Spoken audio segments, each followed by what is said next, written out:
السلام علیکم، میں امداد سمرو۔ جنرل قمر جاوید باجوہ صاحب کو لگا ہے جھٹکا، اور وہ بھی زور کا، اور وہ بھی جانے سے چند روز پہلے، ریٹائرمنٹ سے چند روز پہلے۔ اور آنے والے آرمی چیف کی سمری کہیں کھو گئی ہے، معلق ہو گئی ہے، ہوا میں لٹکی ہوئی ہے، یا تیاری نہیں ہوئی۔ طرح طرح کی باتیں اب سامنے آنا شروع ہو گئی ہیں۔ جو معاملہ ہے جتنا وہ سنگین ہوتا جا رہا ہے، خبروں میں، افواہوں میں، اور اندر کیا ہے، حقائق کیا ہیں، وہ بڑی صورتحال جو ہے عجیب و غریب ہوئی ہے۔ اور ایک اور معاملہ ہے لندن سے، فراڈیا اپنا یعنی اپنے اپنے فراڈیے کو خوبصورت کر کے پیش کیا جا رہا ہے۔ یعنی ایک فراڈیا ایک پارٹی کا، دوسرا فراڈیا دوسری پارٹی کا، دونوں مان رہے ہیں کہ دونوں فراڈی ہیں، لیکن دونوں اپنے اپنے فراڈیوں کی باتوں پر یقین کرنے کے لیے قوم کو مجبور کر رہے ہیں کہ جی دیکھیں ہمارے والا بندہ فراڈیا ضرور ہے،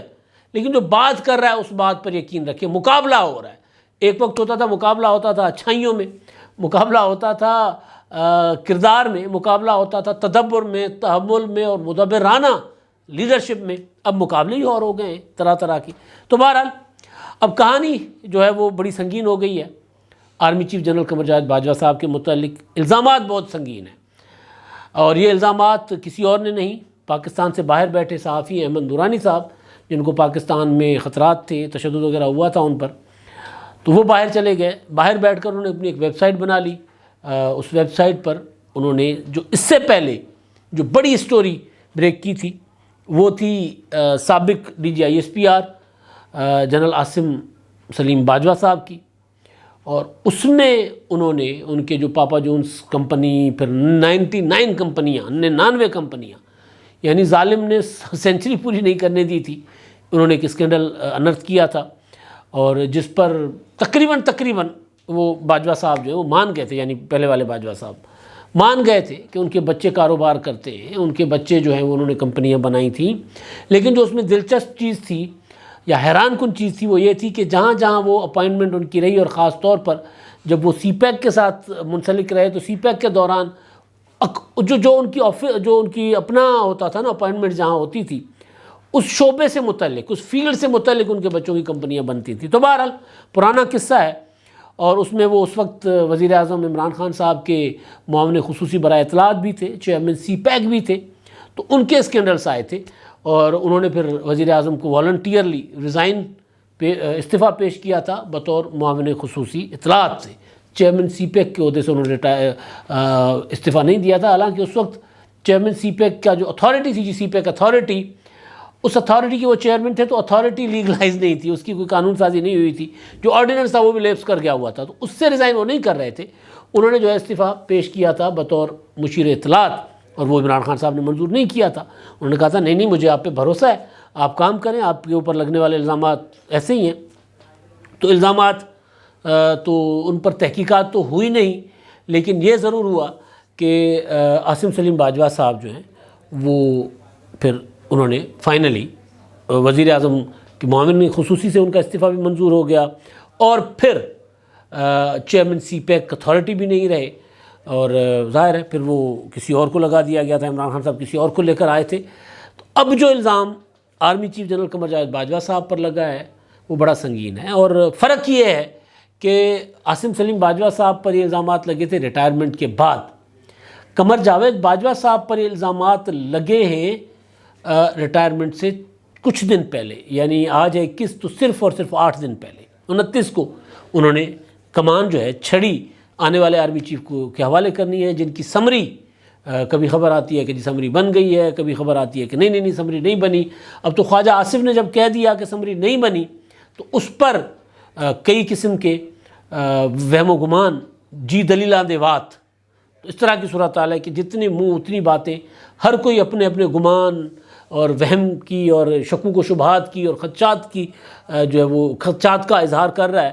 تو ظاہر ہے جب معاملہ اتنا ہو، پاکستان میں آرمی چیف کے تقرر کا ہو، اور اس میں عمران خان صاحب نے ایک اپنا بنایا ہوا وہ ایک ماحول، اور پھر سمری جو ہے وہ کہا جائے کہ 18 سے 21 تک آئے گی،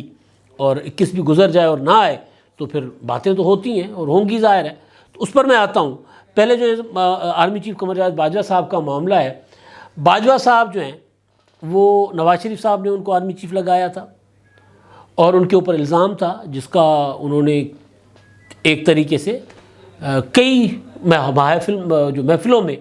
محافل میں کہنا چاہ رہا تھا، کوشش کر رہا تھا کہ اردو صحیح والی بولوں لیکن پھنس جاتی ہے زبان، تو محفلوں میں انہوں نے ان کیمرہ بریفنگز میں گپ شپ جو ہوتی ہے ان کی صحافیوں کے ساتھ یا مختلف طبقہ ہائے زندگی کے لوگوں کے ساتھ، پھر اس میں تاجر، اس میں ان کی اپنی جو اپنا شعبہ ہے فوج کا، ان کے جو ریٹائرڈ افسران تھے ان کے ساتھ ملاقاتوں میں وہ اس چیز کا اعتراف کرتے رہے کہ جی ہم عمران خان صاحب کے کو ہم نے سپورٹ کیا، عمران خان صاحب کو ہم نے سمجھا کہ وہ پاکستان کو آگے لے کر جائیں گے، ہم نے سمجھا کہ دیانتدار کی عادت ہیں، بلکہ عزیر الاسلام صاحب کا تاریخی جملہ کہ جی 2 پارٹیوں کو تو ہم نے آزمایا ہوا تھا، ہم نے 3rd فورس بنائی عمران خان کو۔ یہ جو پچھلے دنوں انتخابات میں انہوں نے جو پنجاب جو 17 جولائی کے انتخابات تھے، اس انتخابات میں اپنے حلقے میں جو ان کا علاقہ ہے وہاں پر اپنے کینڈیڈیٹ کے حق میں جو تقریر کی تھی اس میں انہوں نے کہا تھا کہ جی ہم نے تو کہا تھا کہ عمران خان صاحب کو 3rd فورس کے طور پر ہم لے کر آئے تھے، تو اعتراف تو ہوتا رہا۔ تو باجوہ صاحب کو نواز شریف صاحب نے آرمی چیف مقرر کیا، تعینات کیا، اور باجوہ صاحب کے اوپر الزام آیا کہ انہوں نے نواز شریف کے اگینسٹ عمران خان صاحب کو سپورٹ کر کے 2018 کے انتخابات مینیج کروائے، یہ ان کے اوپر الزام ہے، جس کو بہت حد تک عمران خان صاحب کو سپورٹ کرنے والا الزام تو وہ مانتے ہیں کہ جی ہاں ہم نے ان کو سپورٹ کیا ہے، پھر وہ یہ کہتے ہیں کہ جی ہم نے حکومت میں آنے کے بعد ان کو سپورٹ دی تاکہ ملک جو ہے وہ ملک میں جمہوریت کا تسلسل چلتا رہے۔ تو ایک تو یہ، پھر باجوہ صاحب پر الزام لگا کہ انہوں نے نواز شریف جو سزا یافتہ تھے ان کو عمران خان صاحب کی قید سے نکال کر باہر بھجوا دیا۔ یہ الزام میں نہیں لگا رہا، یہ الزام عمران خان صاحب لگاتے رہے ہیں اور برملا لگا رہے ہیں، جلسوں میں لگا رہے ہیں۔ باجوہ صاحب پر الزام عمران خان صاحب لگاتے ہیں، عمران خان صاحب کہ باجوہ صاحب جو ہیں وہ کرپشن کو برا نہیں سمجھتے، خان صاحب کی کرپشن کی جو ہے نا وہ خان صاحب کے سامنے کرپشن وہ ہے جو ان کے مخالفین کریں، اگر وہ خود کریں، ان کی اہلیہ کریں، ان کی اہلیہ کی فرسٹ وہ جو ہوتی ہے فرنٹ ویمن جو فرنٹ لیڈی جو ہے فراگوگی کریں، یا وہ ملک ریاض سے پیسے لے کر پلاٹ لے کر کرپشن کی جائے عمران خان صاحب کی فیملی کے اندر سے یا ان کی طرف سے،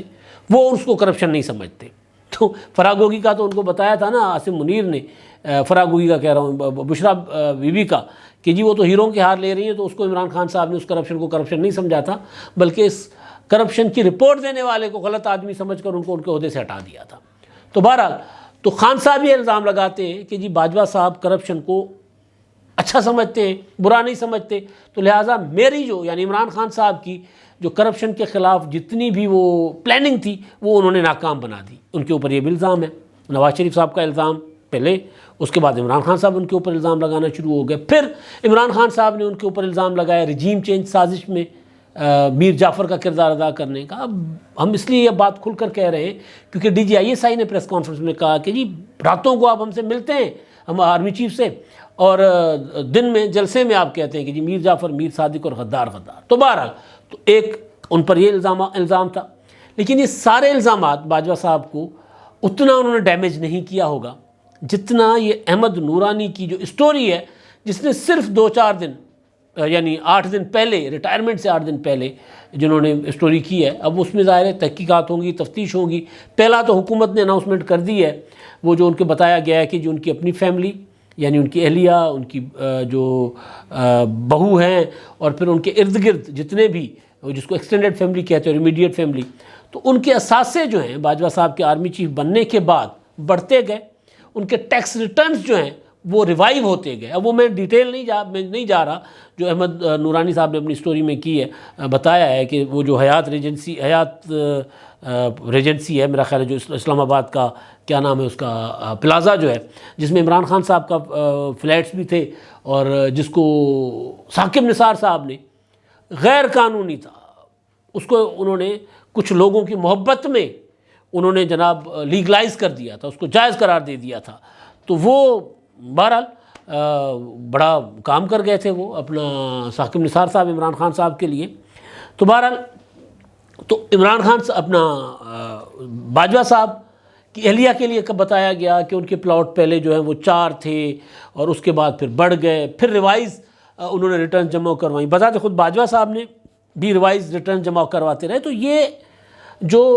اپنا اسٹوری ہے وہ یہ بتا رہی ہے کہ باجوہ صاحب جو ہیں وہ بلینر ہیں، ان کی فیملی بلینر ہے، یہاں تک کہ ان کا آئل کا کاروبار ہے۔ اب تیل کا کاروبار کرنے والے، وہ بلینر بھی ان کے لیے چھوٹا لفظ ہوتا ہے اگر اسٹوری ٹھیک ہے۔ تو بہرحال اب یہ ان کے اوپر لگا ہے الزام، ایک بہت بڑا جھٹکا، وہ بھی ریٹائرمنٹ سے کچھ دن پہلے۔ اس سے پہلے راحیل شریف صاحب کو، وہ تو خیر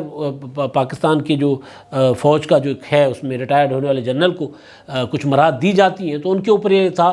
کہ انہوں نے یہاں پر بیدیاں کے قریب ایک بڑی سی زمین لے لی تھی ریٹائرمنٹ کی، فوراً ریٹائرمنٹ کے دوران، یعنی وہ ہوتا ہے نا کہ آپ جا رہے ہیں تو آپ کو کیا چاہیے ہوگا، تو وہ زمین ان کو دے دی تھی۔ تو بہرحال اب اس میں کوئی اللیگل نہیں ہوتا، لیکن مراد بہت ہوتی ہے، یا پتہ نہیں، بہرحال کہا جاتا ہے کہ وہ کیونکہ پراپر اس کا قانون بنا ہوتا ہے۔ تو بہرحال تو باجوہ صاحب کو لگ گیا ایک بہت بڑا یہ جھٹکا، اور یہ جھٹکا اب اس میں جو آرمی چیف، نئے آرمی چیف کا تقرر ہے، اور عمران خان صاحب جس طرح باجوہ صاحب کے پیچھے پڑے ہوئے تھے، تو اب اس معاملے میں کم از کم، نئے آرمی چیف والے معاملے میں آتا ہوں، لیکن اس معاملے میں باجوہ صاحب کے خلاف ممکن ہے کہ عمران خان صاحب اس کو استعمال کریں، کیونکہ عمران خان صاحب کو لگتا ہی ہے کہ جی مجھے تو کوئی گرا ہی نہیں سکتا تھا، اگر میرے ساتھ قمر جاوید باجوہ صاحب ساتھ ہوتے اور میری ایکسٹینشن کی آفر قبول کر لیتے، تاحیات ایکسٹینشن میں نے ان کو دینے لگا تھا، تو پھر تو میں تاحیات وزیر اعظم ہوتا، پھر تو مجھے ٹینشن ہی نہیں تھی۔ لیکن میرے سارے خواب انہوں نے کر دیے چکنا چور باجوہ صاحب نے۔ تو باجوہ صاحب نے کیونکہ میرے خواب چکنا چور کر دیے، تو لہٰذا عمران خان صاحب اس دن سے نیوٹرل اور جانور اور پتہ نہیں میر جعفر، میر صادق اور غدار کہہ رہے ہیں ان کو۔ تو عمران خان صاحب اس معاملے کے ساتھ کھیلنے کی کوشش کریں گے، کہیں گے let's play with it. Imran Khan صاحب کے ہاتھ اپنے سب سے بڑے مخالف، حالانکہ legally, constitutionally, politically Imran Khan صاحب کے مخالف نہیں ہیں، لیکن عمران خان صاحب نے ان کو بنا لیا ہوا ہے، تو ان کے ہاتھ ایک بہت بڑی چیز آ گئی ہے۔ اب ظاہر ایک صحافی کے ہاتھ تو اسٹوری آتی ہے، وہ اسٹوری کی تحقیق کرتا ہوگا، تفتیش کرتے ہوں گے، انہوں نے پراپر انویسٹیگیشن کی ہوگی، پھر وہ چیز سامنے لے کر آئے ہوں گے۔ اور چیزوں میں شاید دم اس وجہ سے بھی ہے کہ وزیر خزانہ اسحاق ڈار صاحب نے کہہ دیا ہے کہ جی یہ ڈاکومنٹ FBR سے جو ٹیکس ریٹرنز جو انہوں نے ریوائیو کی ہیں، ظاہر ہے اس سے پتہ چل رہا ہے نا کہ دولت بڑی ہے، تو انہوں نے بھی کہہ دیا ہے کہ جی یہ بتائیں ذرا پتہ کر کے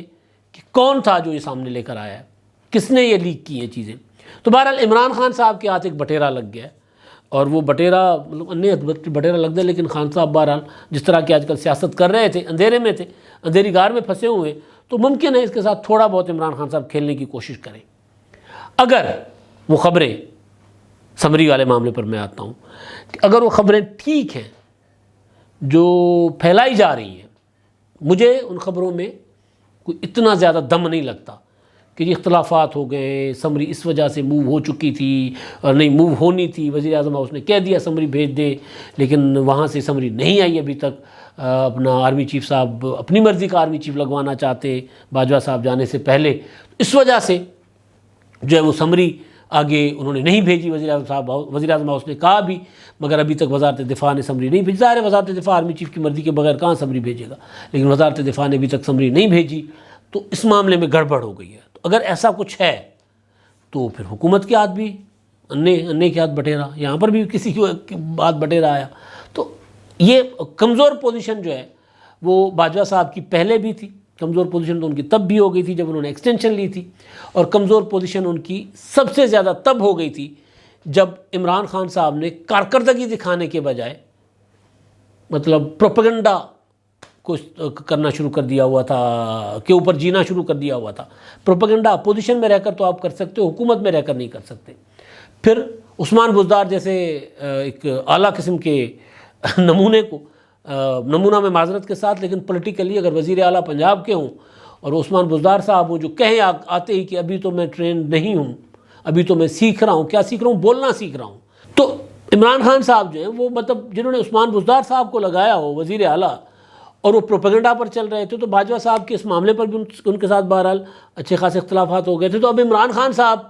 کو یوں مطلب لگ رہا ہے مجھے کہ عمران خان صاحب چاہ رہے ہوں گے کہ اب اس کے ساتھ کھیلتے ہیں، باجوہ صاحب کے خلاف ایک چیز آ گئی ہے تو اب اس کے ساتھ کھیلا جائے گا۔ اب اس میں ظاہر ہے معاملہ تحقیقات طلب ہے، تفتیش طلب ہے، اس میں صحافی نے تو اپنی طرف سے اسٹوری دے دی ہے، لیکن بہرحال اس میں اسٹوری اپنا تحقیقات اور تفتیش کر کے اگر باجوہ صاحب کے اوپر لگنے والے الزامات غلط ہیں تو ظاہر ہے وہ ان کے ہونا چاہیے، اس کی تفتیش ہونی چاہیے، اور اگر الزامات ٹھیک ہیں تو پھر احتساب تو سب کا ہونا چاہیے اور برابر کا ہونا چاہیے. یہی اسی سے ہی معاشرے اور ملک ترقی کیا کرتے ہیں. اب اگلی بات جو ہے وہ بڑی دلچسپ ہے. کل سے آپ ایک شور سن رہے ہیں تسنیم حیدر صاحب نامی شخص کا، جنہوں نے الزام لگایا کہ جی نواز شریف نے مجھے کہا کہ جی شوٹر دے دو اور عمران خان کو مارنا ہے اور نیروبی میں اس کو مارنا ہے، ارشد شریف کو مارنا ہے. میں نے کہا جی میرے پاس نیروبی میں شوٹر نہیں ہے. اب وہ بندہ اس طرح بات کر رہا ہے میرے پاس نیروبی میں شوٹر نہیں ہے، یعنی وہ بتا رہا ہے کہ سپاری لے کر اپنا لوگ قتل کرواتا ہے، وہ یہ بتا رہا ہے. وہ سامنے آنے کے بعد نون لیگ والوں نے شور مچانا شروع کر دیا 2 نمبر ہے 2 نمبر ہے 2 نمبر ہے. اس سے پہلے عمر فاروق ظہور جو گھڑی لے کر سامنے آ گئے تھے کہ یہ گھڑی ہے جو عمران خان صاحب نے مجھے بیچی ہے بذریعہ فراغ ہوگی اور شہزاد اکبر، تو اس پر پی ٹی آئی والے کہنے شروع ہو گئے کہ جی یہ 2 نمبر ہے یہ 2 نمبر ہے. تو میں سوچ رہا تھا کہ یار یہ کم از کم 2 نمبروں کو تو سائڈ پہ کریں، ان کا 2 نمبر برا ہے ہمارا 2 نمبر اچھا ہے. یعنی اب پی ٹی آئی والے کہہ رہے ہیں کہ جی تسنیم حیدر جو ہے وہ اچھا 2 نمبر ہے، اور مسلم لیگ نون والے کہہ رہے ہیں یا حکومت والے کہہ رہے ہیں کہ عمر فاروق ظہور جو ہے وہ اچھا 2 نمبر ہے. تو 2 نمبروں میں مقابلہ ہو گیا گڈ اور بیڈ 2 نمبر کا. عجیب صورتحال ہے پاکستان کی سیاست کی. بہرحال معاملہ سمری سے جیسے ہی آگے نکلے گا تب پاکستان میں یہ جو ہیجان کی سی کیفیت ہے وہ بہتر ہوگی. لیکن باجوہ صاحب کو جو دھچکا لگا ہے یہ عاصم سلیم باجوہ صاحب کی طرح باجوہ صاحب کے لیے اچھا نہیں ہے. اب تک کے لیے اتنا ہی. اللہ حافظ.